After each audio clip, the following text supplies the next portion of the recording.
இப்போ சொல்லித்தரக்கூடிய துவாவை படிக்கும்போது, ஓதும்போது, எழுதும்போதெல்லாம் சொல்லி தான் படிக்கணும், எழுதணும். சரியா? பிஸ்மில்லாஹிர் ரஹ்மானிர் ரஹீம். பிஸ்மில்லாஹிர் ரஹ்மானிர் ரஹீம்.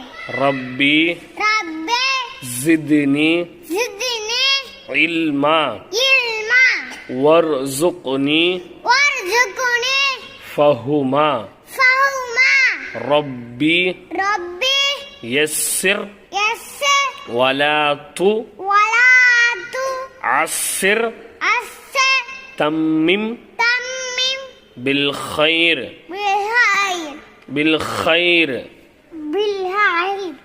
خير. இந்த துவாவை தினமும் படிக்கும்போது, ஓதும்போது, எழுதும்போது சொல்லணும். நாளைக்கு ஸ்கூல் திறந்துருவாங்கல்ல, நாளைக்கு ஸ்கூலில் போய் படிக்கும்போது இதை சொல்லி தான் படிக்க ஆரம்பிக்கணும்னே.